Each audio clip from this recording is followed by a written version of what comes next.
Madame Pale, on a besoin de nous. Madame Pell, on a besoin de nous. On a besoin de nous. On a besoin de nous. Devinez qui est là. Steve. Que vous êtes perspicace. Je n'entre qu'un instant, le temps de boire une coupe entre deux surprises parties. Que vous avez frappé à la bonne porte. Bonjour et bienvenue dans On a besoin de nous, le podcast français consacré à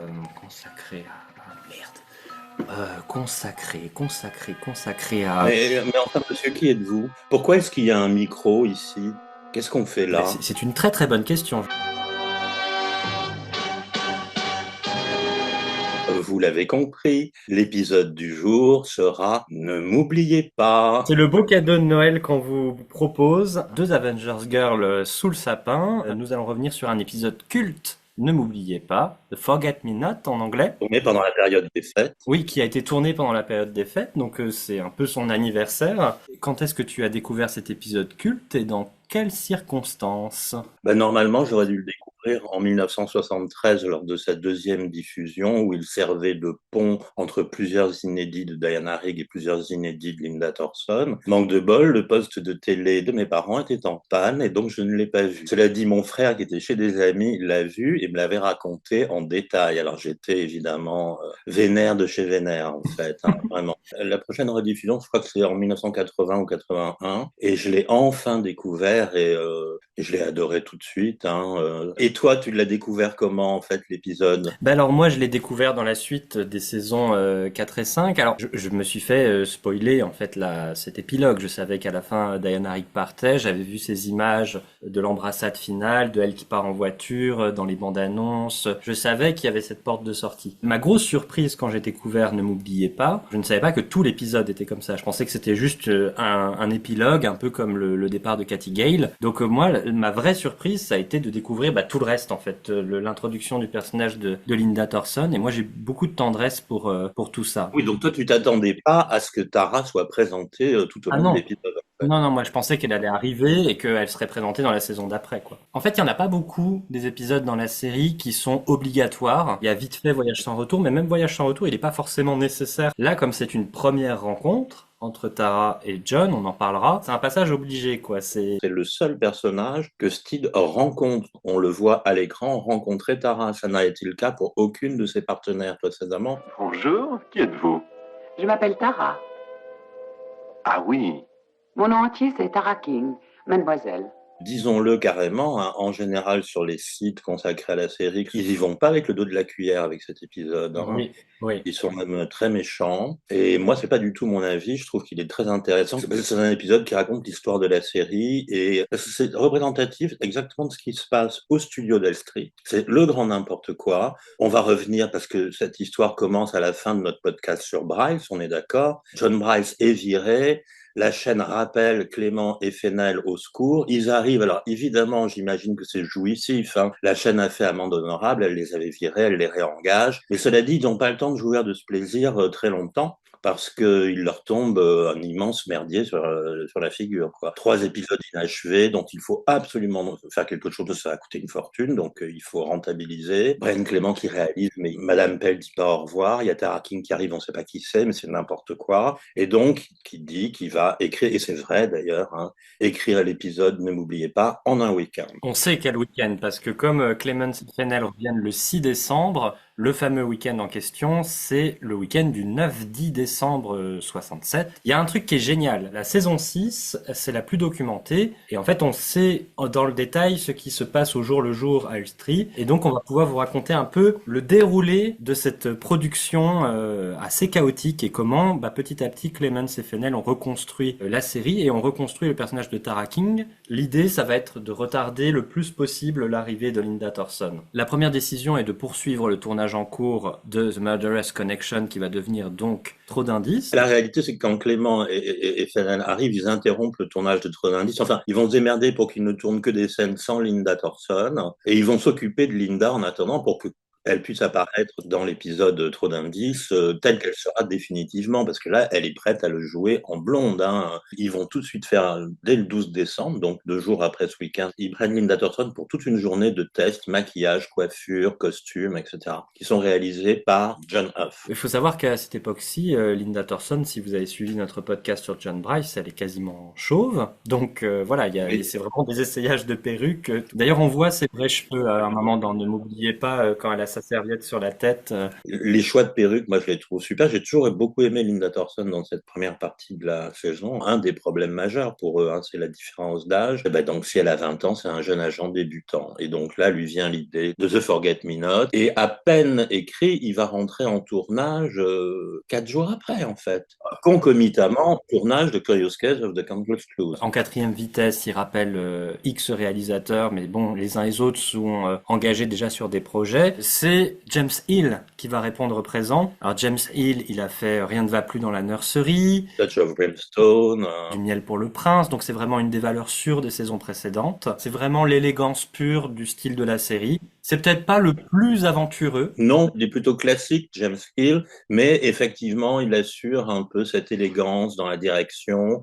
Il est très proche des acteurs. On le voit bien sur les galeries photos, si vous avez cette occasion de regarder dans les bonus les galeries photos de cet épisode. James Hill, il est sur une photo sur 2, hein. Il est vraiment très Oui, présent. il est très présent. Sur Oui. le tournage. Donc vraiment, c'est une personne de confiance et en fait, on va voir sur le planning de tournage qu'il va assurer toute la première équipe, ça c'est normal, mais il va aussi beaucoup chevronner la seconde. Il y a des choses qui vont être confiées à John Huff pour compléter, donc des scènes en voiture, etc. en extérieur, mais James Hill va vraiment suivre tout le processus de l'épisode et voilà, il est là pour assurer un peu la dimension technique de la production. La deuxième décision, c'est comme il faut construire quand même des décors, on commence par tourner dans l'appartement de Steed. Tout de suite, on fait revenir le stage qui a un tout petit peu évolué, il y a quelques petits changements dans les décors, et surtout qu'on fait revenir quelqu'un, tout de suite, dès le premier jour, dès le 14 décembre, c'est Diana Rigg. Alors juridiquement, ils avaient tous les droits, hein, parce qu'elle avait 2 épisodes, elle leur devait encore 2 épisodes. Là, elle n'est revenue que 4 jours, ils ont été très gentils, ils auraient pu dire on va faire une aventure avec Emma Peel et puis une autre avec Emma Peel et Tara King. Enfin, ils auraient pu vraiment la contraindre à en faire plus. On a dû lui faire la proposition quelques jours avant. Hein, Je suis sidéré de tout ce qu'il y a comme scène avec Diana dans cet épisode. 4 jours de tournage pour tourner tout ça. C'est une gageure. Surtout qu'il y a énormément d'actions et à laquelle elle participe beaucoup. C'est le dernier avec Diana Rigg, elle va pas s'en tirer comme ça, elle se bat dès le début. Là, il n'y a pas d'intervention de Sid Child, il y a juste un cascadeur pour recevoir un de ses plus beaux coups de pied d'ailleurs. Après, il y a le combat dans la voiture, où je ne crois pas que, même quand elle est de dos, je pense que c'est Diana qui joue la scène également. La grande scène d'action finale, bien sûr, où là, Sid Child la double partiellement, hein, quand même. Ce qu'on peut dire, c'est que quand même, le premier jour, il tourne 6 minutes exploitables. Hein. Donc, c'est-à-dire, c'est énorme pour une journée de travail. Donc, je pense qu'on leur dit aussi aux uns aux autres, McNee, Rigg et Hill, ne perdez pas de temps, il faut foncer, là. Ils doivent avoir une pression incroyable, ça se voit pas du tout. Et lui, qui est-ce? Ah non, vous ne commencez pas. Je veux dire, quelle est sa profession? C'est un agent faisant partie de mon service, porté manquant depuis 2 semaines. Sa mémoire continue de l'être, en tout cas. Dans la même journée, ça va inclure le combat dans l'appartement, l'arrivée de Sean Mortimer, enfin tout ça dans la même journée, ça me paraît dingue en fait. Et la deuxième journée, il tourne toute la suite des scènes dans l'appartement de Steed, plus le tag, sauf la rencontre dans les escaliers et le départ, mais ça on va en parler un petit peu plus tard. Comptez sur lui pour réapparaître de façon spectaculaire, retrouvé au fond de la jungle. De l'Amazonie même, qui plus est. Le 18, nous avons toutes les scènes dans la verrerie, le tag en extérieur, c'est-à-dire quand elle est dans la voiture, qu'elle fait coucou à Steed de loin. Finalement, Linda Thornton, après une semaine de test, est enfin prête le 19 décembre, et les deux vont se rencontrer dans les escaliers de Steed, et en fait, ce sont les dernières scènes que Diana Rigg tourne pour la série. Excusez-moi, l'appartement 3. Tout en haut de cet escalier. Merci. Il faut imaginer qu'en 4 jours, Diana Rigg fait toutes ces scènes. Et c'est pour ça, par exemple, qu'il n'y a pas de scène Diana Rigg avec Mother, avec Mère Grand, parce qu'à l'époque, le décor est pas prêt, l'interprète est pas casté. Et c'est pour ça aussi qu'il y a si peu de scènes en commun entre Diana Rigg et Linda Thornton. Oui, moi, c'est une des grandes déceptions, c'est que normalement, elles auraient dû se rencontrer toutes les deux à la fin dans la verrerie. Steed aurait pu présenter Emma et Tara, en fait, ça aurait été très sympa. Oui. Et comme ça, du coup, quand elles se recroisent dans l'escalier, ça aurait pu être encore plus complice, en fait, du coup. Tout ça, c'était pas possible parce que aussi, c'est pas eux qui ont décidé 4 jours, c'est qu'elle a accordé 4 jours de tournage, en fait. Elle a dit, elle était très, très prise. Elle est attaquée Assassination Bureau. L'agent de Diana Rigg a dit, vous pouvez la prendre en telle date et telle date, mais c'est tout. Imaginez que c'est le travail d'Albert Fennell pendant que Brian Clement écrit l'épisode et il l'écrit en fonction de ça. Il l'écrit, mais il a vraiment l'habitude de faire ça, lui. Il l'écrit en fonction de ce qu'ils doivent faire, de ce qu'ils peuvent faire. On verra, il y a une réutilisation des décors, le mur devant chez Mère Grand, le jardin, etc. Tout ça, on voit que c'est des trucs qui viennent de l'invasion des Terriens. Et c'est étonnant de voir à quel point ce dernier épisode et ce dernier tournage qui est clair cristallise quand même une certaine image parce qu'il y a le tag qui est culte, il y a Diana Rigg en manteau rouge avec le flingue qui, je rappelle, a été créé en moins d'une semaine du coup, hein, cet accessoire assez iconique. Les accessoires de Chapeau Melon sont vraiment extraordinaires. Hein. Il est très réussi, ce petit flingue. On n'a jamais compris comment ils arrivent avec leurs gros gants à mettre quelque chose là-dedans, etc. Et justement, ça a ajouté du mystère, c'était très sympa.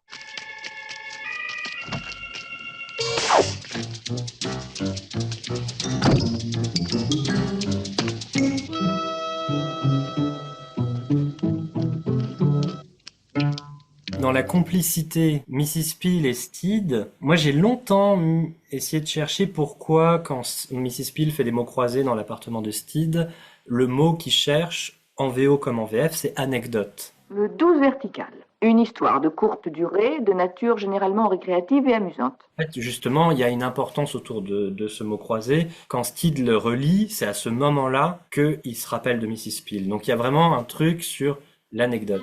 Anecdote. Madame Peel. Ce lien avec l'anecdote revient en toute fin d'épisode quand Mrs. Peel lui souffle justement quoi ? Une anecdote à l'oreille. En parlant de souvenirs, il me vient à l'esprit, est-ce vous l'homme qui aime ça? J'en ai peur, oui. On se doute bien que ce qu'elle dit n'a pas à être entendu parce que c'est coquin, voilà, c'est tout. Donc c'est une confirmation pour la fin de l'épisode, pour le départ de Diana Rigg. Oui, ils le disent, bien sûr, qu'ils ont une vie, une relation intime. Chacun peut choisir son truc, mais c'est très clair que le message et le sourire, la manière dont Steed répond, j'en ai peur, oui. Franchement, il est superbe. Hein. Qu'est-ce qu'on peut dire du coup sur cette rencontre dans l'escalier ? C'est la première fois donc qu'on découvre la Tara King Mark II, version 2. Elle a donc ses cuissardes noires, ce grand manteau. Elle est encore très John Bryce à ce stade. Alors là, c'est vraiment un mystère, c'est les grands mystères de Brian Clemens. Parce que dans des interviews, il a vraiment dit, quand tu es arrivé, que j'ai découvert les portants avec les vêtements de Harvey Gould, de cette espèce de mini combinaison beige, bras nus, avec des gants noirs, en cuir noir, les cuissardes noires, c'est vrai que, et le manteau de fourrure, c'est vraiment too much, quoi. Et il disait, elle ressemblait, enfin, pour le dire gentiment, elle ressemblait à une prostituée, mais il le disait pas comme ça, il disait, on aurait dit Shirley MacLaine dans Irma la Douce, en fait, voilà. Irma la Douce étant une prostituée dans une comédie musicale. Moi, je suis d'accord avec lui, c'était too much comme tenue. Mais pourquoi l'a-t-il choisi pour cette scène, alors que elle avait plein de manteaux ravissants d'Harvey Gould, comme le beige qu'elle porte dans cet épisode. Et il a choisi ce truc extravagant. À mon avis, je sais pas, il y a peut-être un message. C'était peut-être pour faire une entrée tapageuse, j'en sais rien. C'est Bergrand qui m'envoie. Rabundier. Il y a une théorie que tu as eue et que moi je trouve assez forte, c'est que c'est le regard de Clément sur cette actrice au moment où il la découvre. C'est-à-dire que la petite amie du producteur John Bryce, il l'a fait tout de suite très volage. Ça va lui inspirer clairement la scène de la rencontre entre Steed et Tara. Vous voulez mon adresse et mon numéro de téléphone? Je vous demande pardon. J'ai vu votre dossier, je vous l'ai dit, et je connais tout de vous.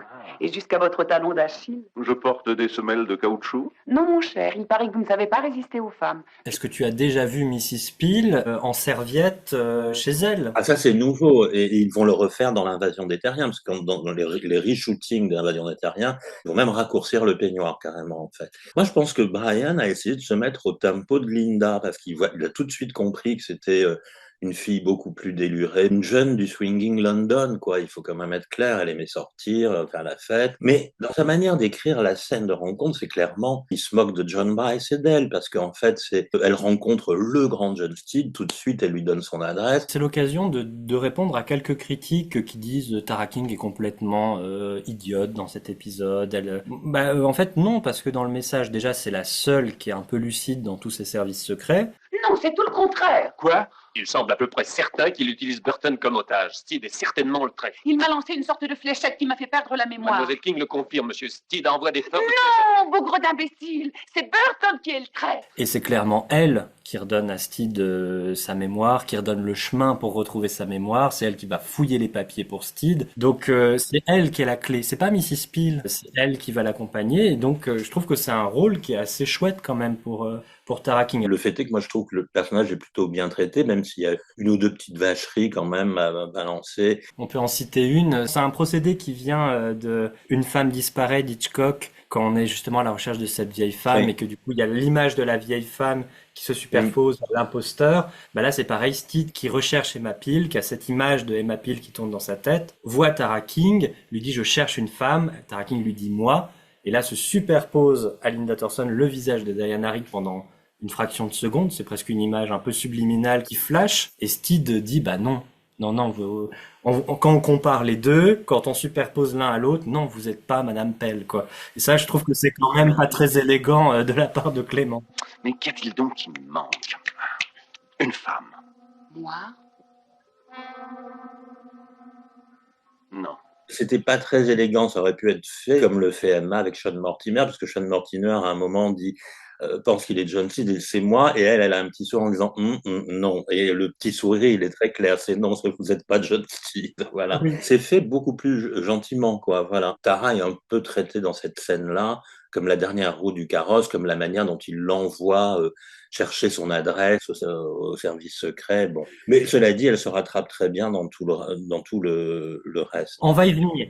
La journée qui suit, qui est toujours par James Hill, mais cette fois-ci en seconde équipe, c'est le 22 décembre, et il tourne toutes les scènes à l'hôpital. Alors c'est ce qui va clore le tournage avant le break de Noël, et c'est peut-être l'occasion de parler de cette intrigue qui tourne autour de l'amnésie, autour du fait que Steed a oublié qui il était, avec des flashs de Mrs. Peel, et il doit se souvenir, il doit essayer de se reconstruire.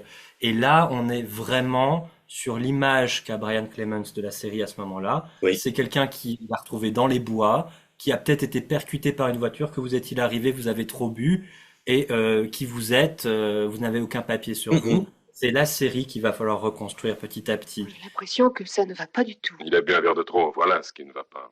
Donnez-lui un sédatif. Je pense sincèrement que Brian Clement n'a absolument pas conscience de ça. Tous ces démons ressortent, en fait. Ils se défoulent de ce bordel dans lequel ils se retrouvent à cause de Howard Thomas, principalement, et aussi à cause de Bryce, parce que voilà. Donc, il y a une espèce de vengeance à l'intérieur du texte. Moi, ça ne me surprend pas du tout, hein. J'ai déjà dû faire la même chose dans certains épisodes. Des répliques pour mon directeur d'écriture et des trucs comme ça, c'est des choses qu'on fait tous, en fait. Mais là, c'est un épisode complet. C'est la léthargie. Et puis le détail qu'il faut noter quand même, qui pour moi c'est un indice sur le fait que ça parle de ça, c'est que John Steed il perd la mémoire au moment où il perd Mrs. Peel. Donc ça aussi ça veut tout dire, quoi. C'est au moment où on lui retire Mrs. Peel, Steed ne sait plus qui il est. Bon, il faut savoir que du coup ils avancent sur Trop d'indices, et Trop d'indices prend un peu le devant à ce moment-là. Oui, je crois que Linda d'ailleurs elle est rappelée sur Trop d'indices. Elle tourne des scènes des deux épisodes le même jour, quoi. Oui, tout à fait. Donc là en fait il va y avoir beaucoup de scènes qui vont être tournées à la fin décembre. Des scènes d'extérieur où il y a des voitures, il y a des motos. Alors il y a plein de soucis, on va vous les épargner. En quelques mots, il y a des soucis météo, c'est-à-dire qu'il fait pourri, donc il y a plein de fois où ils se pointent dans la rue de chez John Steed et ils peuvent pas tourner parce qu'il y a de la pluie. Il y a des fois où il y a de la neige, donc ils arrivent tous en retard au studio d'Elstree. Et puis je crois qu'il y a des problèmes avec la moto, c'est pour ça qu'il y a deux modèles de moto dans l'épisode. Il y a le sidecar et la moto simple, parce qu'il y en a une fonctionne pas, ils ont plein de soucis avec la Bentley. J'en profite pour dire leur nom, les deux henchmen, les deux hommes à moto. C'est Alan Lake et Douglas Sheldon. Voilà, et ils sont doublés l'un et l'autre par Joe Dune et Fred Haggerty, dont on a déjà parlé à plusieurs reprises. D'ailleurs, un méchant à moto, quand on sait la passion de John Bryce pour la moto, Le sidecar, il y a peut-être quelque chose à lire aussi là-dessus, je viens juste d'y penser. Simplement, du coup, quand ils terminent tous ces tournages en extérieur, ils ont 2 jours de retard sur cet épisode.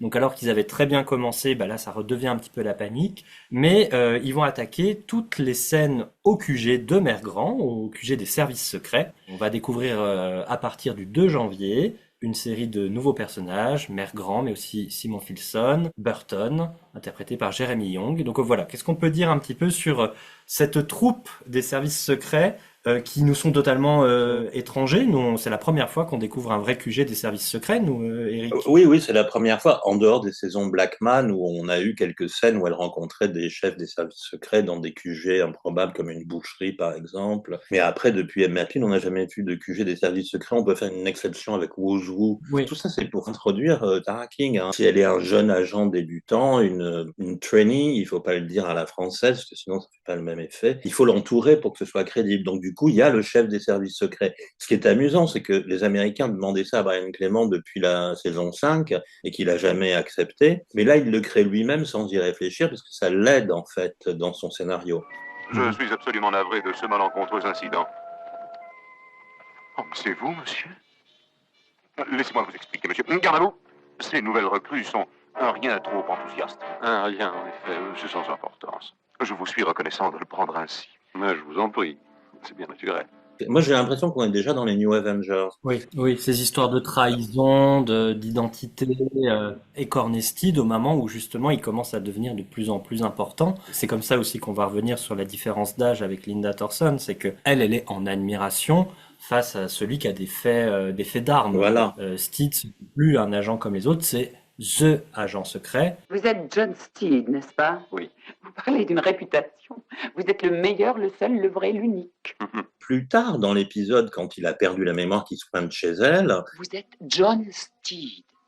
Qui est Steed? ça aussi c'est très New Avengers en fait, parce que Steed est devenu une icône dans le monde de l'espionnage en fait. Je te propose qu'on revienne sur cette bande d'agents et notamment sur la tête. Mère Grand, joué par Patrick Newell, qui tourne toutes ses scènes le 2 janvier. Tout est fait d'un coup, il a très peu de présence en fait dans l'épisode. C'est un personnage de chef en fait, il n'est pas dessiné du tout. C'est pas du tout celui qu'on va connaître plus tard. C'est la ligne des missions accomplies? Elles ne sonnent pas beaucoup actuellement, les résultats sont maigres. L'objet de votre visite?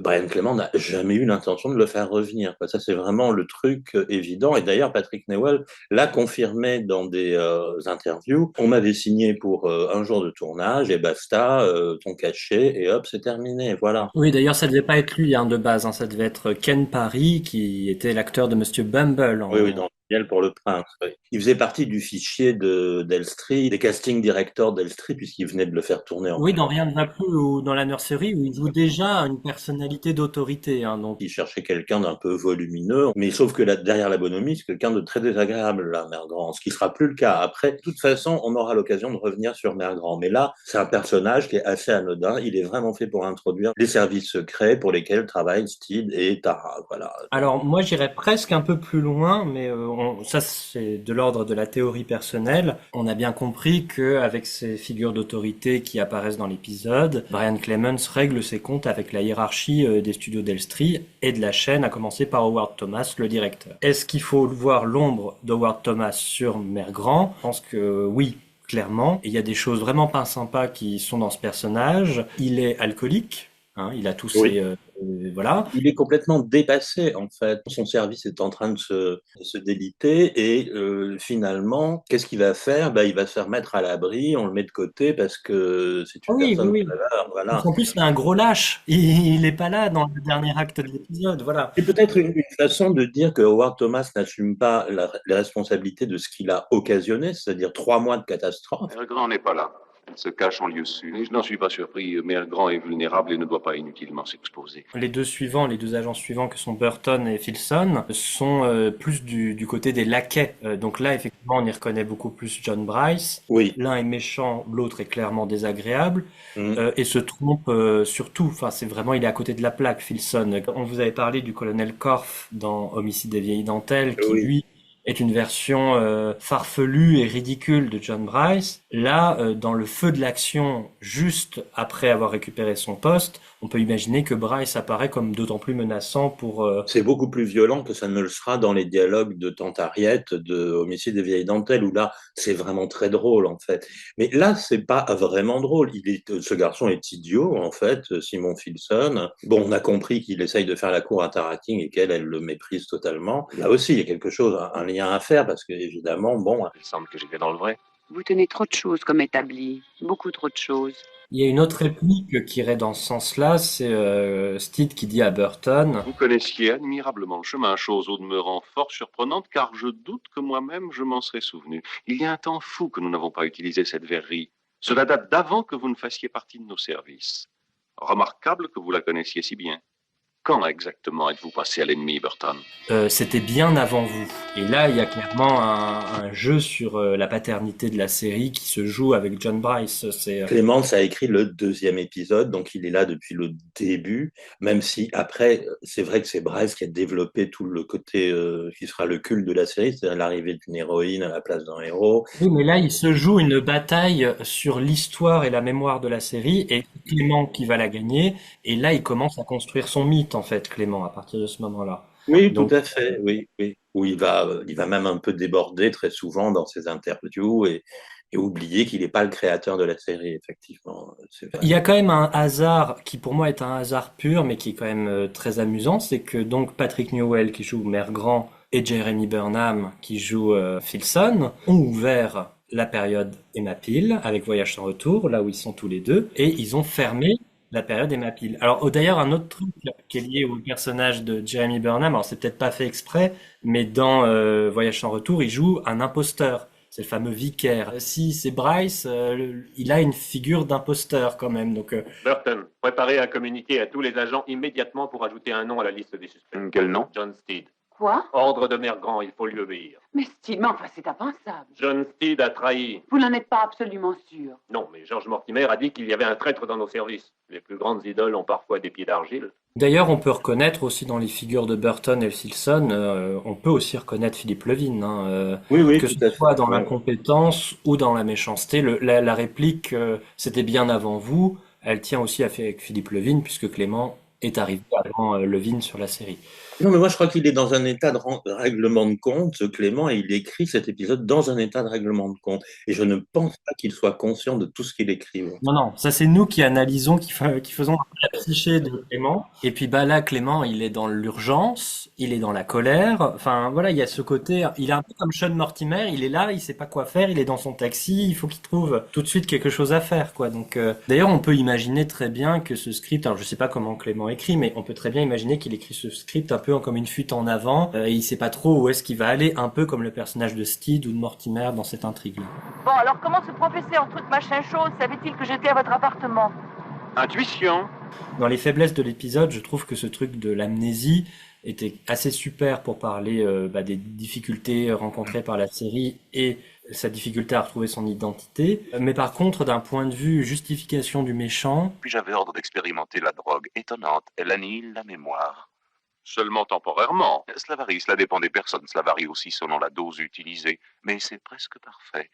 Mais une balle, n'est-ce pas, fait le travail de façon beaucoup plus complète. Pourquoi il l'a déclenché si la drogue n'est pas encore au point? Parce que, effectivement, faire oublier à tout le monde qui il est dans les services secrets, c'est sympa, c'est une bonne idée, mais s'il récupère en 48 heures, ça sert à rien. C'est vrai que le plan ne tient pas trop, comme le scénario ne tient pas trop, on peut le dire. Cette histoire, elle tient pas tellement la route. Et puis, en nous disant une balle fait beaucoup mieux le travail, bah oui, c'était plus simple, hein, butez-les tous. il n'y a pas de mort dans cet épisode. C'est toi qui as noté ça. Ils ouvrent par un combat, mais il n'y a pas de victime. Et il n'y en aura pas de tout l'épisode, en fait. Et ça rend l'épisode très différent parce qu'il n'y en a pas d'autres, en fait, comme ça. Dans tous les épisodes, tu as encore... Là, le corpse, c'est un peu John Steed. C'est le cadavre qu'il faut ressusciter. Alors, à noter une grosse bourde, hein, c'est un détail. Est-ce que vous avez déjà réalisé que la verrerie, au début, donc quand Sean Mortimer s'en évade, elle se trouve en pleine ville et il prend un taxi tout de suite, alors qu'en réalité, elle est au fin fond de la campagne à la fin. Taxi!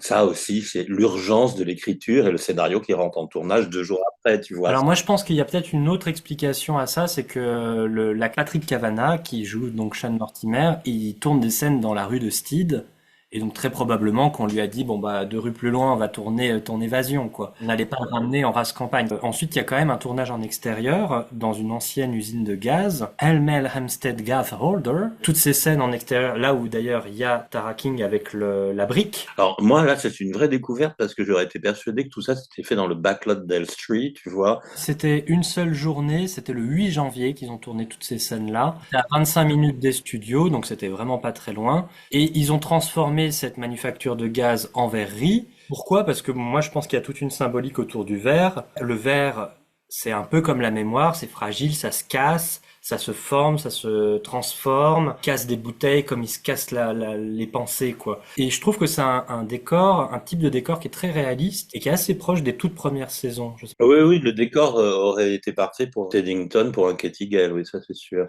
Quand on parle de la verrerie, on parle des extérieurs, hein, Emma et Sean Mortimer, prisonniers de la verrerie, tout ça c'est à Elstree en Oui, studio. oui, oui. Moi, je le trouve très sombre aussi. Il y a une bonne partie de l'épisode qui se passe de nuit ou dans des décors très claustrophobiques. Par exemple, le QG de Mère Grand, aucune fenêtre. Oui, oui. La verrerie, pareil, c'est une cave, quoi. Donc il y a un côté un peu voyage dans la nuit qui me plaît bien. Et ils sont dans la nuit comme ils sont dans la nuit de la mémoire. Oui, bah, ils sont dans la nuit, oui, voilà, clairement. Je te propose qu'on passe à la diffusion. On explique un petit peu comment cet épisode il a été diffusé. Donc il fallait le terminer très vite parce qu'on avait les épisodes qui devaient être diffusés en Amérique dès la fin mars. Donc c'est le 20 mars 68. Alors moi il y a un truc que j'aime bien aussi dans cet épisode. Alors ça sent un peu la précipitation, la production qui change, etc. Le générique de début n'est pas le même que celui de la saison 5 Oui, puisque il y a une petite nuance, oui. tu sais pourquoi? Bah, il y a une silhouette différente, c'est celle Oui, où mais il fait pourquoi? un mouvement de golf. Ah, pourquoi? Non, je sais pas pourquoi. Eh ben parce que c'est Julian Wintle qui n'est plus crédité et donc du coup il a fallu trouver un rush pour combler. Ah oui, là, d'accord. Eh ben, ah bah dis donc, il doit y avoir plein de, tu t'imagines, on retrouvait tous les rushs de Ouais. ces tournages, mon Dieu. Bah c'est clair. Puis moi j'adore qu'on commence avec le générique de Mrs. Peel et qu'on finisse avec le générique des cibles. Enfin moi j'adore.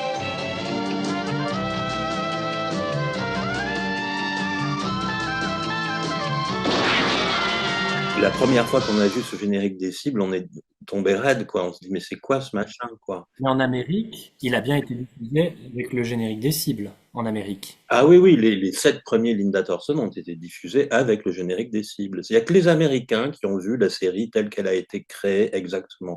Parce qu'après, elle a été un peu charcutée quand même, il faut le dire. Alors en France, n'en parlons pas, mais en Angleterre aussi, en fait, hein, ils l'ont un peu charcutée. Alors en Angleterre, on y vient, donc il y a quand même un gros décalage, hein. Les Anglais ils découvrent Linda Thorson 6 mois plus tard, donc le 25 septembre 1968, avec le générique des cibles ou pas du coup en Angleterre? Alors je pense que, et nous en France, On l'aura le 20 octobre 68, donc un mois plus tard. pour boucler ce qui est chez nous, la saison 5, J'ai retrouvé une coupure de presse de, je crois que c'était les 7 jours, où ils disent cet épisode est le dernier de la série et m'appelle vous dit ne m'oubliez pas, car dans la prochaine série que l'ORTF n'a d'ailleurs pas encore achetée, Steed aura provisoirement changé de collaboratrice. Bon, la VF, c'est intéressant parce qu'elle est quand même enregistrée dans la foulée de la saison 5. Donc nous, on a toujours rattaché cet épisode à la saison 5. Dans nos coffrets, il est en saison 5. La voix de Tara King, elle n'est pas encore fixée. On n'a pas encore Lily Baron sur Tara. Alors nous, on a toujours eu un doute sur quelle était la comédienne. Apparemment, ce serait Annie Balestra, mais on n'a pas de preuves. Enfin, moi, j'ai jamais trouvé d'archives qui la mentionnent à coup sûr. He's on the wanted list, isn't he? If I'm going to help catch him, I'll have to find out all I can about him. Won't I? Il figure sur la liste noire, non? Si je veux le capturer, il faut que je sois parfaitement documenté. Conscience professionnelle. Il y a eu des hésitations sur comment traduire Mother. On l'a traduit par Mère Grand, alors qu'on aurait pu l'appeler Mère, Maman, enfin je sais pas. Alors c'est peut-être pour ne pas gruger la surprise, mais Steed va du coup appeler Mère Grand au féminin pendant toute la première partie de l'épisode. Mère Grand est là? Oui, monsieur. Elle n'est pas sortie de la semaine. Ah, pauvre vieille.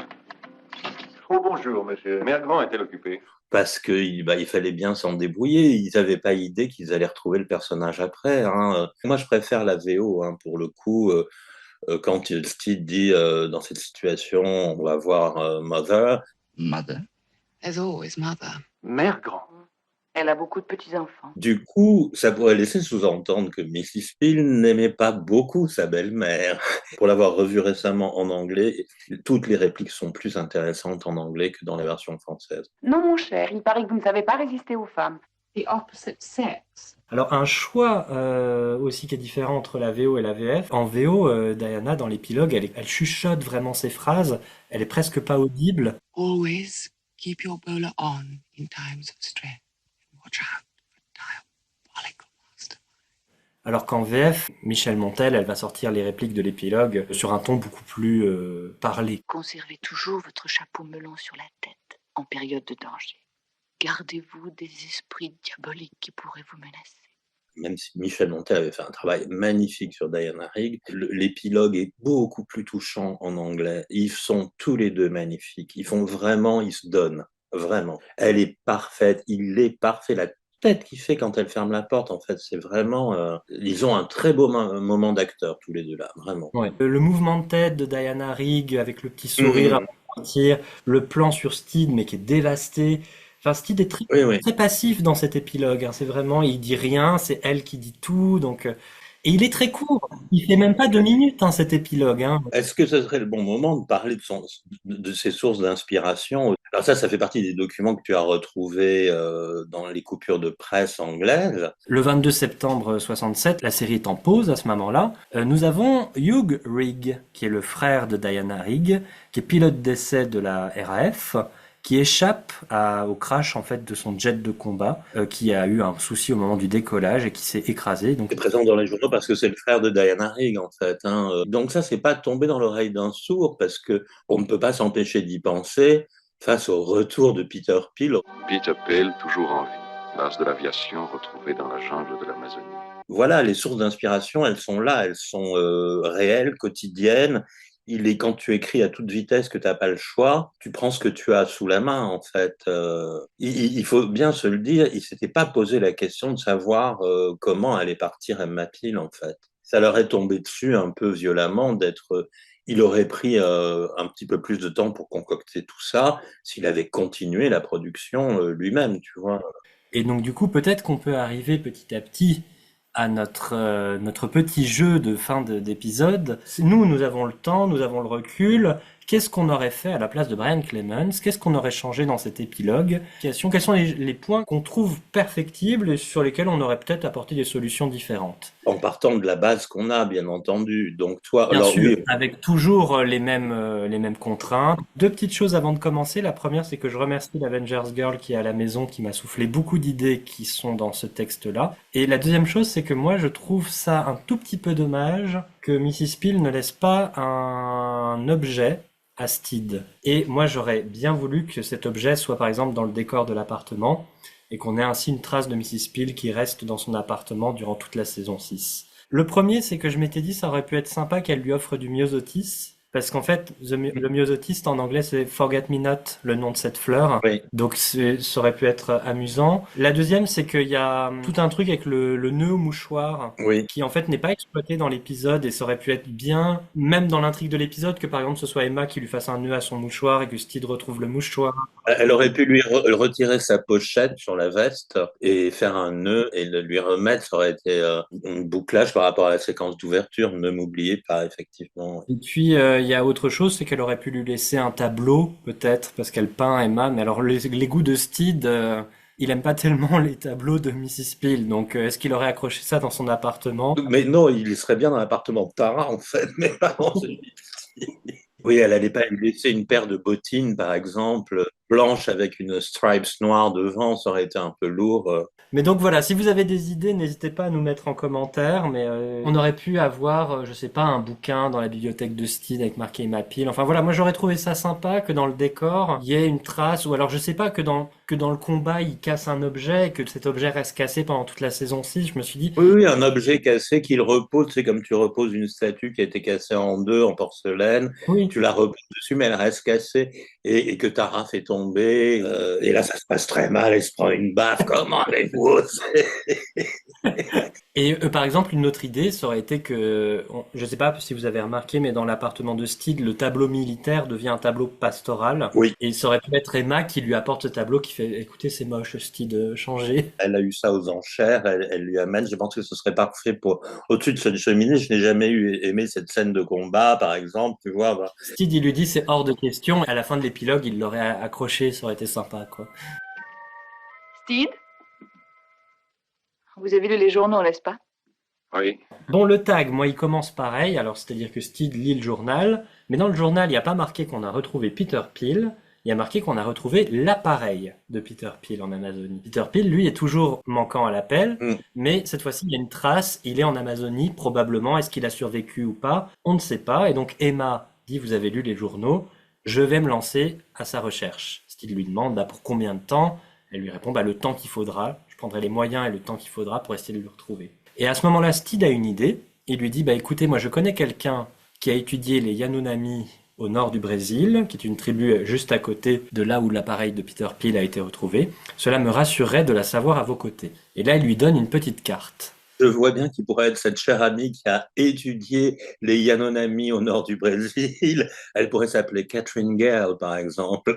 Oui. C'est une très jolie idée, l'idée que ce soit Emma qui parte parce qu'elle va essayer de retrouver son mari, en fait. Je trouve ça vachement plus intéressant parce que dans la réalité, on comprend pas pourquoi elle arrêterait de travailler avec Steed sous prétexte que son mari est revenu, en fait.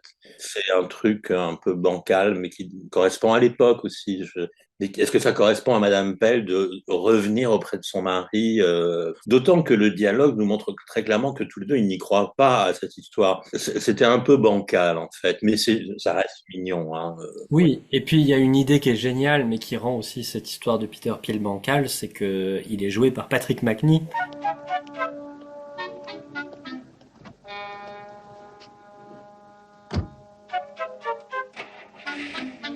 Ce qui est complètement absurde, c'est du Magritte, quoi, mais du coup, quand on essaye, comme nous, de rationaliser la série, c'est quand même un peu particulier. Ça fonctionne très bien parce que le message est balancé direct. Non, ça ne s'arrêtera jamais. C'est pas Diana Rigg, hein, c'est une doublure qui fait bye-bye dans la rue comme ça, qu'on a vu que c'était Patrick Macnee. Ben non, ça ne finira jamais. Et lui, à ce sourire à la fenêtre, bah oui, je comprends. Vous et moi, ça ne s'arrêtera jamais, en fait. Voilà. Moi, je trouve que ça fonctionne bien. C'est surprenant, mais ça fonctionne bien. Est-ce que ce serait pas un voyageur temporel, Peter Peel? C'est un Steed d'une autre timeline qui vient chercher Mrs. Peel pour la réentraîner ailleurs? Bah oui, elle va continuer les aventures de toute façon avec le même, voilà, et tout. Ils sont divisés en deux, hein, voilà. Alors, du coup, moi, dans ma version, elle part seule, elle part avec sa Lotus Elan, il y a ses valises, elle est prête pour partir en expédition. Oui, mais avant de partir, elle croise Tara, quand même. Bien sûr, dans les escaliers, elle tombe sur Tara King. Bon, ça a fait couler beaucoup d'encre aussi. Il aime qu'on tourne la cuillère dans son thé dans le sens inverse des aiguilles d'une montre. Bon, ça fait un peu bobonne, ma bobonne, voilà comment il faut lui faire le thé. Oui. Moi, j'aime bien quand même le terme en anglais, c'est anti-clockwise. He likes his tea stirred anti-clockwise. C'est vraiment à rebours. Elle lui dit, en fait, la recette des Avengers Girls, c'est prendre les choses à rebours, à contre-poil, tout le temps. Enfin, vous soyez pas comme une femme ordinaire, anti-clockwise. Donc moi, j'aime bien ce conseil quand même. Mais c'est vrai que quand on le traduit un peu littéralement, ça fait un peu, bah alors ma bobonne, la cuisine, voilà comment il faut la faire. Donc du coup, moi, j'ai un tout petit peu changé ce dialogue. Quand Tara King rencontre Mrs. Peel dans les escaliers, Mrs. Peel lui dit, oh, Steed aime croire qu'il nous protège. Ne lui enlevez pas ce petit plaisir. Ce à quoi Tara King lui répond, oh, j'adore votre manteau. Ce à quoi Diana Rigg lui répond, je vous enverrai l'adresse de mon tailleur. Ah ben, ça, c'est ce qui va se passer dans la réalité. Et oui. D'ici quelques épisodes, Linda Thompson sera habillée, elle aussi, par Alan Hughes, effectivement. Ben, moi, je trouve ça très sympa. C'est vrai que j'ai toujours regretté que Emma et Tara se rencontrent pas à la fin de l'épisode, à la fin du combat final. Tara aurait dû faire remarquer qu'elle connaissait Mrs. Peel, bien sûr. Si elle connaît le dossier de Steed par cœur, elle doit connaître celui de Madame Pell aussi par cœur. Donc, j'ai toujours imaginé qu'elle aurait pu dire « Oh, Mademoiselle King, oh, Emma, comme Tara ». Elle aurait pu s'appeler par leur prénom et il y aurait pu avoir une petite vanne sur le fait « Ah, déjà remplacé, quoi. » Mais qu'elles se connaissent, ça aurait créé plus d'intimité, en fait. Oui. Qu'elles se soient déjà rencontrées, oui. Puis après, moi, j'ai une théorie bien plus délirante que ça, c'est que de toute façon, elles se sont revues, Emma et Tara. Comme Emma a dû déménager, probablement, elle a changé d'appartement avec Peter, elle a dû reprendre un truc plus grand et tout. Ben, elle a refourgué ses fauteuils en cuir beige magnifiques à Tara. Elle lui a refourgué son tapis orange. Donc, elles se sont revues, tu vois. Tara lui a racheté des meubles, clairement. Bon, c'est peut-être plus des histoires d'accessoiristes de studio, en fait.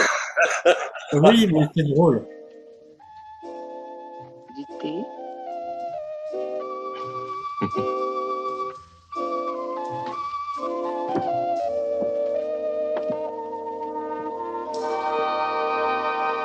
Voilà ce qui conclut cet épisode, ce podcast sur cet épisode culte. Il faudrait quand même insister sur le caractère complètement unique de consacrer un épisode à un passage de flambeau, parce que à l'époque, dans la télévision, cela ne se fait absolument pas. Il y a une exception, c'est Doctor Who, et encore, moi je trouve que c'est pas comparable, parce que c'est les régénérations du Docteur, et c'est à la fin d'intrigue, quoi. L'épisode où le premier Docteur se régénère, il était en train de combattre les Cybermen, donc voilà, ça n'avait pas de lien, c'était pas un épisode sur la transition, sur le fait, ne m'oubliez pas, on change de partenaire. Donc c'est vraiment un cas unique à l'époque dans l'histoire de la télévision, et ça annonce la télévision d'aujourd'hui, quoi. Si on regarde ce qui est comparable, à la même époque, Mission Impossible, qui va rencontrer la même problématique avec le départ de Barbara Ben et Martin Landau, il n'y a aucun épisode de jonction ou aucun épisode qui nous parle d'eux et de savoir ce qu'ils sont devenus. Aujourd'hui, on est habitué aux séries feuilletonnantes. On s'attache autant à la vie privée des héros qu'aux intrigues, en fait. À l'époque, ça ne se faisait pas du tout, et c'est vrai que c'est très novateur d'avoir consacré un épisode sans meurtre, donc sans l'élément qui lançait toutes les intrigues habituelles. Il n'y a pas de meurtre, il y a juste Madame Pell s'en va et Tara King arrive, voilà. C'est vraiment un phénomène unique dans l'univers des séries.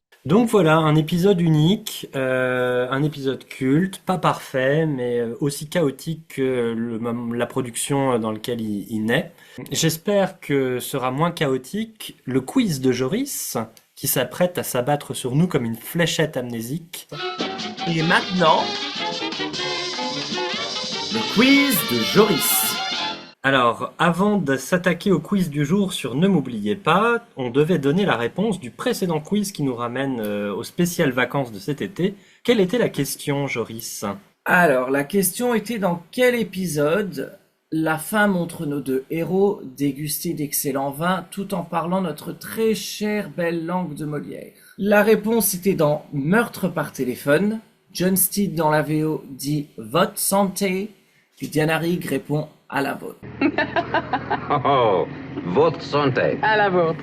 Et donc on doit féliciter Christophe Bassou, qui a trouvé la bonne réponse. Bravo Christophe. Alors, quel personnage n'a pas le même prénom, que ce soit dans la VO ou la VF? Un des personnages de cet épisode n'a pas le même prénom. Qui? Fallait que ça tombe sur moi. Vous l'avez choisi à l'avance. Ah non, mais moi j'ai la réponse, je pense. Burton, c'est Burton. Ah, que je suis con. Évidemment, c'est Mother. Non. Non. C'est Mortimer, c'est Sean en anglais, c'est George Mortimer en français. Exactement. Ah oui, c'est vrai. Les Français ne savaient pas dire Sean Connery dans les années 60-70, c'était Sean Connery. Les Français ne savaient pas le dire, en fait. Et donc, je pense que c'est pour ça que le doublage, ils ont changé le prénom. Ne l'oubliez pas, et le titre que moi je donne à ce quiz. Quelle est l'adresse exacte de John Steed? Oh l'enfoiré. C'est c'est facile. Duchess, 13 Duchess News. Ah bah non, on dit dans l'épisode. Dans l'épisode. Voilà. Dans l'épisode, c'est pas ça. Alors Antoine, dans quelle est l'adresse l'épisode, de on la John connaît pas. Moi, je saurais plus. Alors la réponse c'est 3 Stable. Ah bah oui, c'est Stable News, bien sûr. Maintenant. Évidemment. Et ça tombe très bien puisque tu nous parlais de Tara King, Eric. Quelle est l'adresse exacte de Tara King? Est-ce que tu penses pouvoir me coller avec l'adresse exacte de Tara King? 9 Primrose Crescent. Parfait, exactement. Alors, Antoine, oui. Tu nous parlais tout à l'heure de Duchess Mews. C'est quoi Duchess Mews? C'est là où ils ont tourné les plans dans la rue de Steed. C'est la vraie rue de Steed à Londres. Exactement. Alors, vu que tu t'y connais là-dessus, quelle est la véritable rue de Tara King? Primrose Crescent, le nom de cette rue. Oh, je saurais pas te dire. Pensez au mot croissant, à la forme croissante. Crescent Street, Crescent Road, Crescent Place. Crescent Place, pourquoi pas Melrose Place? Non, mais c'est Chalcot Crescent. Ah oui. Oh, Childcott Crescent, oui, bah oui, Voilà. mais non, mais c'est, voilà. Hein. Non, voilà, mais c'était le ne m'oubliez pas. Ah voilà, bah voilà, ça, mais oui, les adresses... Alors, je pense le nombre de fois où je suis allé à Londres dans ma vie et je n'ai jamais mis le pied ni à l'un ni à l'autre, ni celui de Steed ni celui de Tara. Et toi, Joris, t'es déjà allé à l'un ou l'autre? Ouais, Et t'as et- fait la maison de Steed aussi? Oui. Et maintenant, une question pour vous, le public. Alors, dans cet épisode, Steed a des flashbacks des Mapil. Et ces flashbacks proviennent de 3 épisodes de la saison 5. À partir de quels épisodes ces extraits furent pris?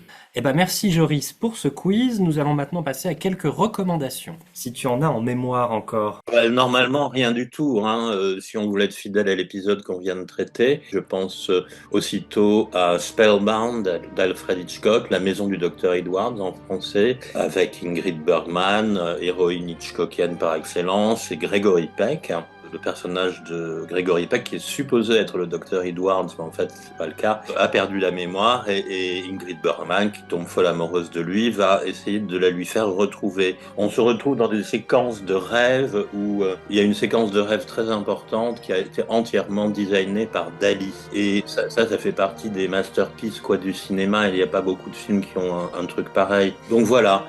Sur la perte de mémoire, eh ben, vous allez me dire ce sera un Hitchcock de plus. Oui, ben, c'est toujours ça de prix, hein, si vous l'avez pas déjà vu. J'en profite pour dire que cette séquence de rêve de Salvador Dali pour Spellbound, elle ouvrait la magnifique exposition Surréalisme, les 100 ans du surréalisme à Paris, au Centre Pompidou l'année dernière. Il y a beaucoup de liens à faire entre le surréalisme et Chapeau Melon, et j'avoue qu'en sortant de cette exposition, moi je m'étais dit, j'aimerais bien un jour qu'on fasse un épisode du podcast sur le surréalisme et Chapeau Melon. Il y aurait de la matière, je pense. Oui, c'est une bonne idée. Et alors toi, Antoine, est-ce que tu te souviens de ce que tu as décidé de nous recommander? Oui, je m'en souviens. Moi, je vais vous parler d'un film que je trouve très proche au niveau de l'atmosphère de Ne m'oubliez pas.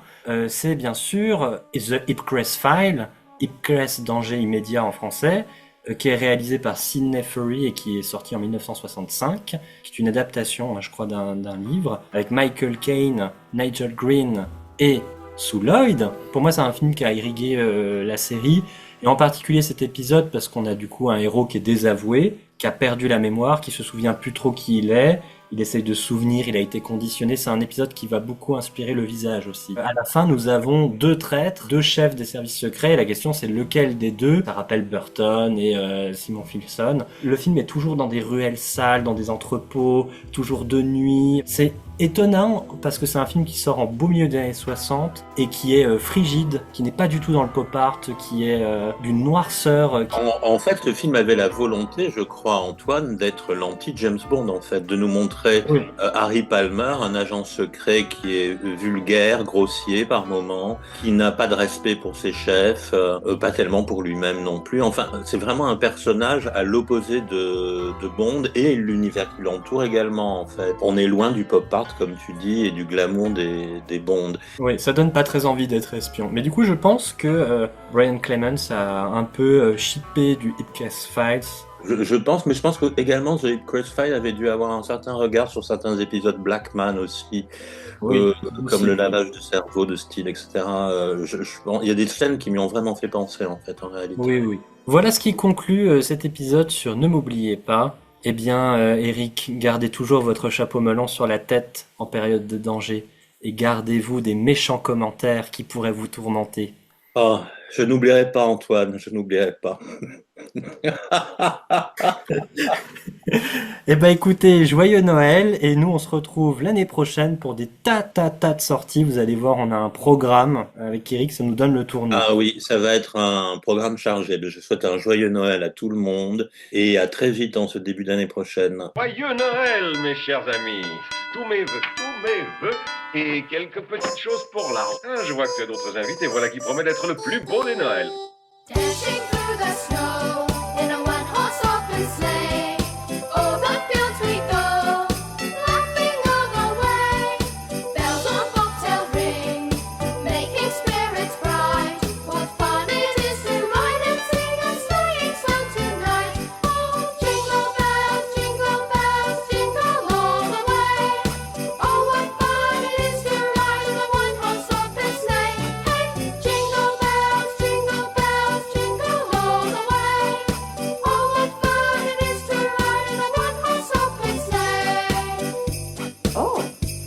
avez commencé à fêter Noël un peu en avance. Now the ground is white. Go it while you're young. Take the girls tonight. Sing a sleighing song. Get a bobtail bay to 40 Forest speed and hitch him to an open sleigh and you will take the lead. Oh, jingle bells, jingle all the way. Oh, what fun it is to ride in a one-horse open sleigh. Hey, jingle bells, jingle all the way. Oh, what fun it is to ride in a one-horse open sleigh. Oh, what fun it is to ride in a one-horse open sleigh. And a splendid year. Talking of years, a happy new one to you. I didn't get a chance before. And to you, my dear, and many of them. Very, very many of them. To the lily white boys, Clothed all in green, ho ho. One is one and all alone, and never more shall be.